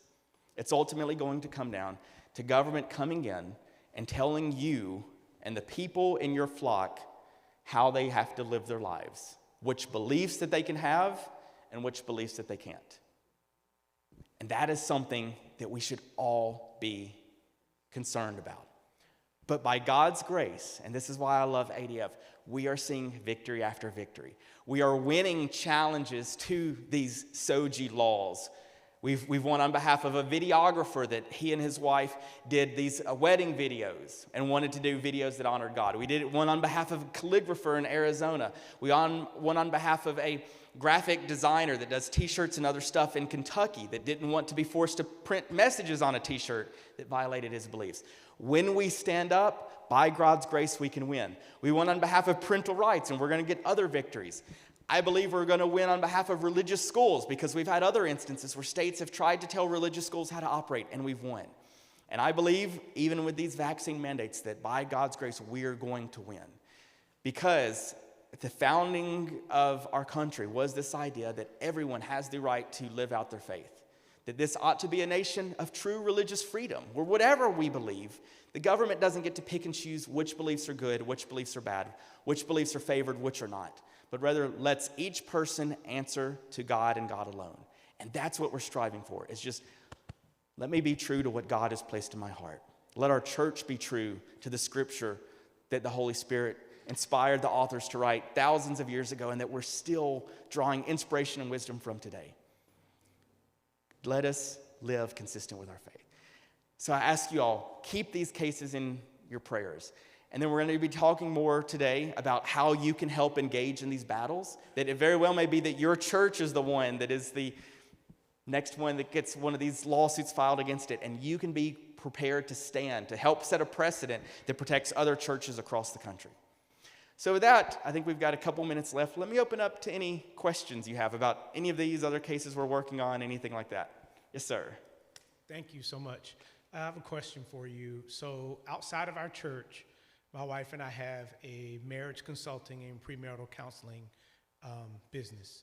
And we were recently contacted by a same-sex couple that asked if we could do some relationship counseling with them. And we simply replied back, of course, we don't believe that. We don't believe that marriage and relationship is between a man and a woman. We simply replied back, we don't feel like we have enough expertise to help you in this area because we've never done it before. And so I just kind of wanted to ask, can we legally do that? Like how do we protect ourselves without someone coming back at us for what we believe in terms of marriage? Yeah. Great question. So short answer is yes, you can do that. Especially in the line of work you do. I think that's one way. We have seen some people that say, especially when it comes to like counseling and marriage advice, that say, look, I'm not really an expert in this. I'm not the right fit for you. There's others that will just say, you know what, consistent with our beliefs, we're not going to do that. Either way, you're fine, and we can actually help you navigate that. So one of the things, we've got some attorneys, the ones that work on those issues, that actually can help you have internal policies that this is what we do if we get a call like that, how to respond to it, so that if they then turned around and tried to sue you, you would be in a place that you could get a strong legal victory for that. And I think especially with what you do, because you are doing, I mean, even more so than, you know, some of the other cases, the website design, you're there interacting with the couples and guiding them. They're looking to you to say, yes, our marriage is great, here's why we can make it strong. And you guys are probably saying, look, consistent with God's plan, this isn't really right. And again, you're not trying to hate on them or anything like that, but you're trying to actually promote something that's even more beautiful and better for them. So 100% you have a right to decline to do those. Connect with me afterwards, and I'd love to get your info and connect you with our team on that, because they could actually help talk with you in more detail and some of that stuff as well. Great question. Any others?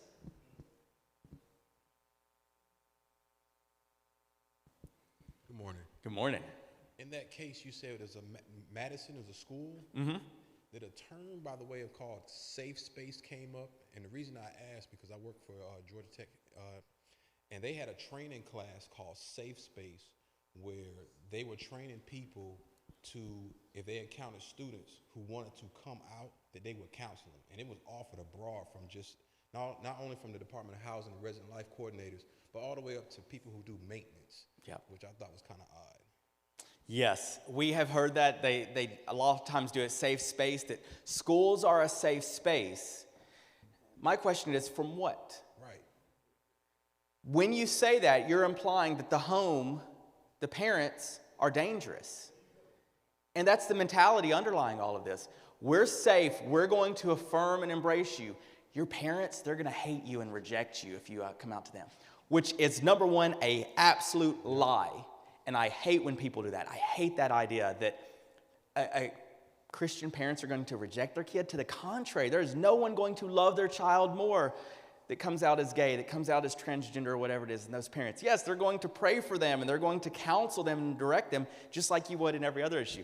But yeah, we do it safe space. A lot of times they do this under anti-bullying, which again, bullying is bad. We can all agree on that. But the problem is one student speaking biblical truth. Let's say they're in a Christian club and they're speaking truth on that. Is that bullying to a gay student that doesn't like to hear that? No, it's absolutely not. Obviously, there's a difference if you're going around and taunting somebody for any reason, but just to speak the truth on certain issues. So yeah, we are seeing a lot of those. We've actually challenged a couple of those on behalf of university students that were their Christian club or some things that they were doing came under attack by the school administration, because they say, oh, you violated our harassment or bullying policy, or you've been, some of them had these, they call them bias response teams, that if someone student says, I heard someone saying that homosexuality is wrong, the university then goes and investigates the speakers and says, why did you say that? What did you mean by that? Requiring the students to go through re-education on their beliefs about marriage and sexuality. So yeah, we are seeing those pop up, and definitely something we're interested in challenging. Thank you. Yes, we have. We have sued Georgia Tech multiple times on behalf of pro-life students, on behalf of other students that were really subject to some pretty intense threats. And we've actually, last I counted, I think there was about 12 to 15 instances in other Georgia colleges where students of faith, pro-life students, others, came under attack by the school officials because of this. And so one of the things, I work on ADF's legislative issues, so trying to pass religious liberty bills, free speech bills, and we've been trying to do that in Georgia for several years, specifically to deal with these threats to freedom on campus, college campuses. Yes, sir. Yes, sir. Thank you, and good morning. I'm just curious. My young friends here from the north just asked about counseling, because that's what they do. Not that I would advocate this, not that I would even do it, but what if they did sit down with this couple to talk to them, and then counsel them that what you're doing is wrong, your lifestyle is wrong, you're never going to have any peace, and then just share the things of God with them? Mm-hmm. My question is, what if they did that? Yeah. That is so one of the other issues I didn't talk on is there are many states and cities that are trying to pass laws. You may hear them called conversion therapy laws. I don't like that term. These are counseling censorship laws, but they go to that exact thing. It's where they'll come in and say, you as a licensed counselor, and some of them they even apply to just ministers who may not actually be licensed counselors, but that just do counseling as part of their job, and say, you cannot counsel someone that they can experience change to their sexual attractions or gender identity. Specifically, if someone comes into your office and says, I'm having same-sex attractions, will you help me affirm them? I think they're good. You as a counselor could say, yes, I will help affirm you in that. But if you as the counselor said, well, wait a second, maybe there's a better path. Or even if the person came to you and said, I have these same-sex attractions, but I'm a Christian, and I actually want help overcoming them. Will you help me? The law would tell the counselor, no, you cannot help that person that's specifically asking for help to overcome these unwanted attractions and feelings.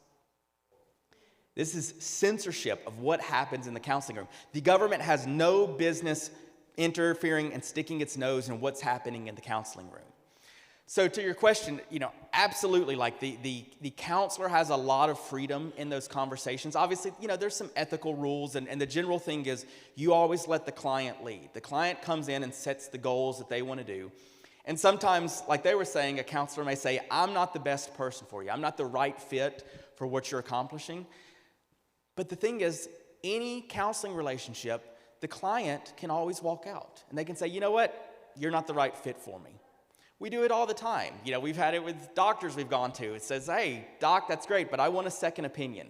I'm going to go to another doctor and get different advice. And so it's absolutely the same thing. So counselors do have the right to share their own beliefs and their own values. Ultimately, we do think the client's in the driver's seat. And so if it's not the right fit, maybe the counselor at that point says, you know what, this probably isn't the right fit. I can provide some referrals. You can find someone else. But under no circumstances should the government come in and say, counselor, you must do this. You must affirm their sexuality. You must affirm their gender identity, or else we're going to strip away your license. We're going to fine you. We're going to impose other restrictions on you. We've got a case going on in Washington State right now where they have one of those laws. And a counselor's name's Brian Tingley, works with kids dealing with a variety of depression and things like that, being told by the state, if a child comes to you and says, I'm struggling with my gender identity, I've got these feelings, I'm biologically a boy, but I'm feeling like a girl, can you help me live consistent with my God-given biological sex? Under Washington State's law, Brian can be fined and even subject to potential jail time for simply helping that boy embrace his biological sex. So we are challenging those because at the end of the day, we want counselors to have that freedom to live consistent with what they do. All right, with that, I'll be around a little bit more. I want to respect our time. Oh, yes, one more question. This has to do with Christian clubs. We have a Christian school, and we had someone, a parent, bring their children to our school. One of the issues was that they tried to start a Christian club, and they weren't allowed. Now, my son has started several Christian clubs, and we know we have a right to have a Christian club. We're in Florida. Do you help in those cases? Because I really hadn't sat down with them. It's bothered me that I wanted to sit with them to see exactly what happened. But after that point, I didn't know how to go about fighting the situation because I really don't want that to happen again, even though they're at our school now. But we want to make sure that they're not misinformed, maybe the principal, maybe they're not understanding. So how do you help in that situation is one of the questions I have. The other one is, in our school district in Lee County, I actually went to a school board meeting where some of the pastors came and spoke on behalf about the parental rights issue because I don't know if they passed it in Florida, the state, or was just our district, and I think it was the state of Florida. That was trying to also pass that law where the child would not have a right, or the child would have a right not to tell the parents, and the school would not tell them. Of course, one of my issues with that, besides what you said, was the law holds the parents responsible until they are 18. Exactly. Like right. if you don't, I've had some cases where I had to help parents through that. They want to kick the kids out. I said, you can't do that. Yep. They're 16, they don't want to listen, you got to go. No, you can't do that. Yep. Because you're responsible to 18. So how can you be responsible as a parent until you're 18, but not responsible to understand what's happening with your child? So that was the other issue. I don't know if you're aware of Florida and where that's at. Yes. That situation. So I wanted to bring Absolutely. those two. So on the first thing real quick, was the school with the, that wouldn't allow the Christian club, was it a public school or a private school? Public school. Public school, Public okay. school. And the reason I was asking, so when it comes to private schools, they're private for a reason.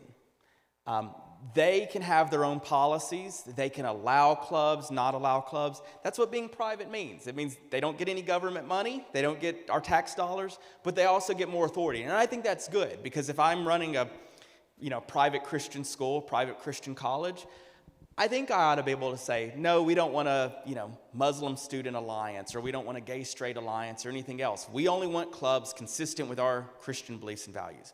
But when it comes to public schools, entirely different. The law is very clear on this. In fact, with my first 5 years at ADF, when I litigated, that is all I did was public school cases. So I've got a real heart for public school issues. If a public school allows any other extracurricular club, I'm not talking about like a French club or a Spanish club where it's tied to a class, but anything else, whether it's a key club, an environmental club, whatever it is, if they allow any other club, they must, by federal law, allow a Christian club and give that Christian club the exact same benefits and privileges as every other club. So if the environmental club can make announcements, if they can post stuff on a bulletin board, if they can post announcements on a website, the Christian club has the exact same right to do all of those things. Some people say, you're telling me a Christian club can, like if they've got morning announcements, say, we're having a prayer gathering at lunch. 100% yes. And if a school said no, we would be all over litigating that issue. We've got a students' rights guide that we publish. It's on our website that goes through all of this, all of the rights of students to share their faith at school. They can talk about their faith in class assignments. So if a student had to do a paper on, write about a historical figure that inspired you, a student could do it on Jesus or the Apostle Paul or something like that, because they're satisfying the requirements of the assignment. It's a historical figure. And as long as they're meeting the other, academic standards, it has to be double-spaced, 500 words, whatever, the school has to allow them to include religious topics and all that. So the school club thing is a easy one. And if a school in any way treats a religious club worse than any other club, it is a clear violation of the law, and they will lose every single day of the week. So on your second question about parental rights, yes, I actually was aware of that thing in Florida. And in response, Florida actually passed a strong Parents' Bill of Rights law earlier this year that very clearly says that parents have the absolute right to direct the education and upbringing of their children, and that anything the government does that interferes with that right, the parents are able to go to court and do it. And so part of it was in response to that exact situation, that these school districts were passing these policies, excluding parents, keeping them uninformed of what's going on in violation of parental rights, and the state in response passed laws to deal with that. So we hope more states will pick those up in the future, but great. The state of Georgia does not have a good parental rights law. Georgia is actually pretty weak on this issue, unfortunately. And so it is one thing I would love, love, love to see Georgia pass one of these. And honestly, the most effective advocate, we're involved in those, we've helped support those laws, but having parents show up at the state capitol and say, we demand this. Other states are doing it, because let's see, Florida, Oklahoma. I know there's about 7 or 8 states that have passed strong parental rights laws. It's part of what enabled us to win in Wisconsin. I mean, we won that Wisconsin case very quickly because there was strong precedent in Wisconsin about parental rights. You need those laws on the book so that when these situations pop up, it's not a 5-10 year lawsuit. It's you file the lawsuit, the school realizes they're wrong, they settle, and things are made right very, very quickly. Can you go over just one more time, please? Yeah. Because she missed that section, but about parents being excluded from the child's private life and that thing. Absolutely. So, to whoever the principal is, I won't single you out or anything. Number one, thank you. One of the things that I love is when Christians feel that calling to actually say, I'm going to be in our public schools. I'm going to be a light there. And I realize, and I love advising teachers and school officials, I realize there's limits of what you can do. Like when you go to be a public school, you know, you can't proselytize to kids. And I get that. And some of that is actually an extension of parental rights. Because if a Christian principal can proselytize, then a teacher or principal of another faith can do that. And I don't want them to do that. But that doesn't mean they can't still advocate for good policies that do protect parental rights and that do protect religious freedom. In fact, we've had some great principals and superintendents we've worked with that have called us and said, give us the best policy that makes sure that, you know, religious students and clubs aren't discriminated against. And we say, yes, I love that, because we can defend those legally and you're doing the right thing. So on that issue of parental rights, schools should keep parents in the loop on everything that's going on in their kids' lives. There is very strong legal precedent about parents having the right to know what's going on. We obviously need laws to really bolster those. But situations where schools are adopting policies that are withholding information from parents without cause to do so. Now, there's obviously circumstances. If you've got a kid that's showing up and they're bruised and you have concerns about child abuse, you report that to the authorities every single time. That's not what we're dealing with. What we're dealing with is situations where a student says, hey, you know, I'd like to come out as gay, but I don't want to tell my parents. Can you withhold that? Now, again, if there's evidence that the parents are abusive, that's one thing. But if it's just a child saying, I don't want my parents to know, well, no, parents have a right to know. And so there was a situation, and I mentioned it, where Madison, Wisconsin had adopted a policy that said if a child wanted to identify as the opposite gender, and they told that to the teacher would help the child live as the opposite gender, but withhold that information from parents. And in fact, if parents called the school and asked about it, the teachers were instructed, don't tell the parents. You continue to, you know, use the child's actual name. You don't use the new gender name that the child was using or any of those things. So you ended up with a child living a double life, where at school, Johnny was identifying as a girl and was going by Susie and dressing as a girl, and the school was facilitating that. And then at home, Johnny was living as a biological male and withholding all of that, and parents were in the dark and excluded from knowing what's going on. So we challenged that policy and said that violates parental rights, and got a very strong court ruling from the Wisconsin state courts saying that violates parental rights, that you can't withhold information from parents. Parents have a right to know what's going on. And part of the strong evidence in the case, we actually had some very nationally renowned psychologists filing affidavits on our side saying, if a child is at school and they're dealing with depression or suicide or eating disorders or whatever it is, you don't withhold that from the parents. The first call is to the parents. Bring them in. Let's all get together and figure out how we can help this kid. We ought to be doing the same thing with kids dealing with gender identity and sexuality issues. Bring parents in first. And so that is the solution that we advocate for, is that parents ought to be in the loop. Not that we're saying that teachers can't be part of the conversation. I think they can. But parents have to be part of that conversation as well. So thanks for bringing that up again. All right, with that, I'll hand it back over to the pastor. And thank you all again so much for your time.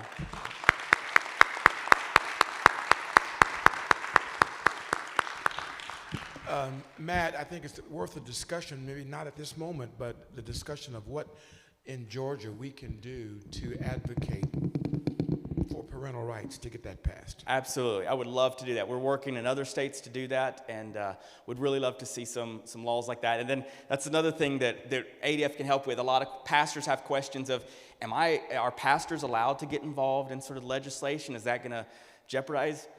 This is a biblical issue, and absolutely you can, and we can help pastors even know what are your rights to be engaged in legislation, to fire up your church. I'll give real quick, and I'm way over time. I actually saw this in Nevada. The state of Nevada was considering one of these gender identity policies for schools that would actually, if a child shared their beliefs about gender identity, that God created as male and female, they would be punished under an anti-bullying policy. there was a single church. It was a Hispanic church in Las Vegas that was really passionate about this. One Wednesday night after church, they had all of the families come into the sanctuary, all of the kids. I was out there. There was another person that helps out. And we spent an hour from the stage going over parents. Here's how to testify. Here's how to speak about this issue and to share your opposition. That single church showed up at the legislative hearing in Las Vegas. 120 people from that church packed the hearing room. One church stopped that law in the entire state of Nevada. One church. It was incredible. I'm telling you, churches are powerful. We've got the God of the universe on our side. And when we show up and stand up and speak out, change happens. All right, with that, I'll hand it. Yes, Chief.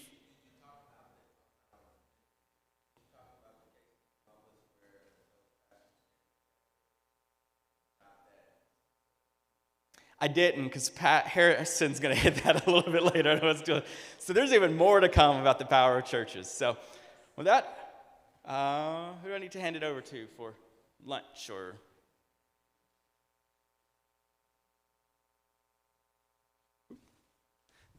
Thank you, guys. One more time, say thank you. Would you please, to Matt?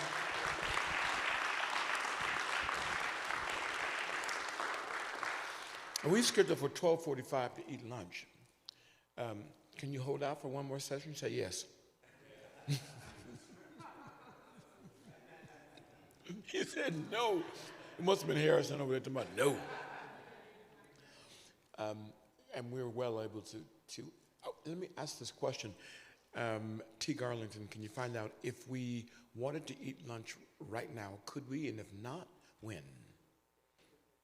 The answer is at 12:45. Okay, so we still have some time. But then, do you need a break? I am seriously asking, do you need a break?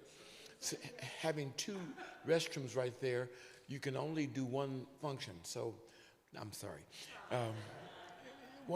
Can we take a, 10-minute break, a 5-minute break? 10-minute break. Let's go back. Let's reconvene again in 10 minutes. Thank you.